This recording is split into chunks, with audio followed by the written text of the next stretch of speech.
Kelly. Just wanted to take a moment to thank you for teaching in the Introduction to Clinical Reasoning course, and to let you know that if you have any questions or concerns, you can reach me, the course director, Steve Durning, or my administrative assistant, Miss Daryl Edwards, in room A3068. I wanted to take a couple of minutes to just orient you to the packets that you will be receiving when you come and teach in the small groups each day. The first page that I wanted to point out is the grading sheet. Now, the grading sheet is undergoing revision this year. What we want you to do is to take attendance of each student. Please mark that on the form. If a student is absent, just write A. We will find out the reasons why they're absent. Your groups will be comprised of anywhere between 5 and 7 students, and it's important to point out that you will only have 70 minutes for each small group session, as opposed to 90, which we had last year. And wanted to also point out where you write your comments is right underneath each student's name.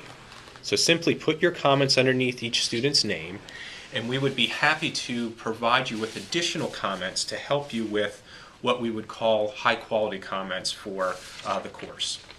The next form that I wanted to point out is the small group grading sheet, which comes on a separate colored piece of paper. It should be a blue piece of paper in your packet. And to point out that we have video examples to help you with what we mean by each of the different small group grades, which are absent, bystander, observer, participant, and editor synthesizer. And we thank you for making those comments to help us.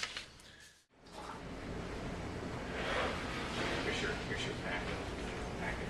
Oh, so you're going to be famous now. You're good with being famous? Sure. We're in fame.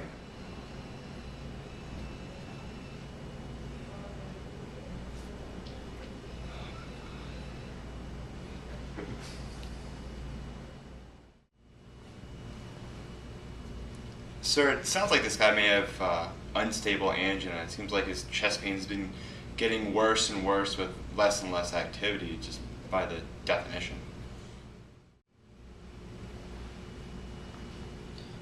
Sir, just from what we've been talking about, it sounds like that has CHF from his JVD, the rails, crackles, edema, all the classic symptoms of CHF, but he also has this hyperkalemia.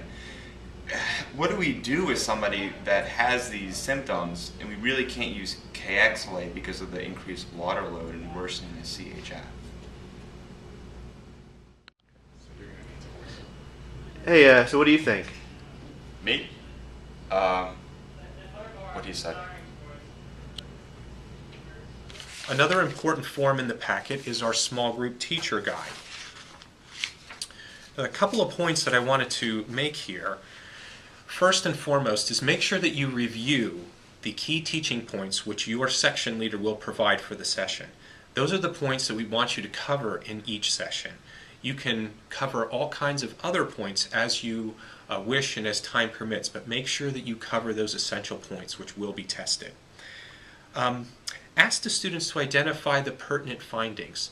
Don't ask them to merely read the cases, but ask them to synthesize what's in the cases and using correct terminology. When you're actually teaching, make sure you think aloud. Students are new to the reasoning process as second-year students, and it can be very helpful if you vocalize your thoughts as you're going through them. Pretend you don't have a frontal lobe. Teach general principles and prototypes. Students need to know what's common. That's what we're stressing in this course, as opposed to what's uncommon, atypical.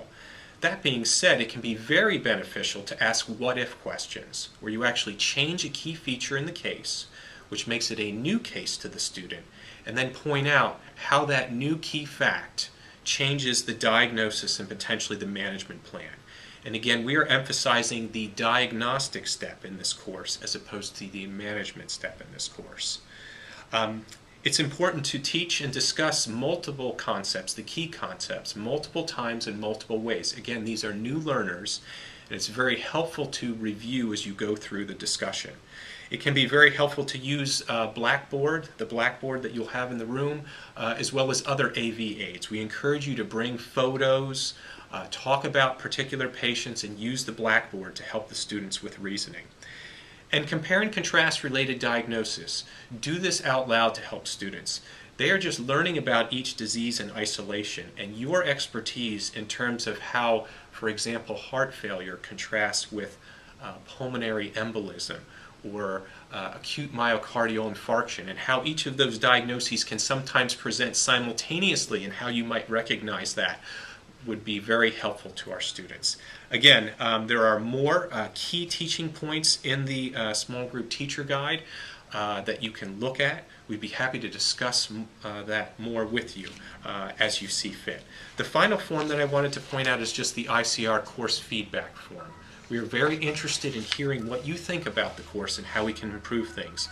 We're particularly interested in any problems and suggestions of improvement, as well as strengths that you have for the session you taught in. Again, thank you for taking the time to teach in ICR, and we look forward to seeing you soon. Okay.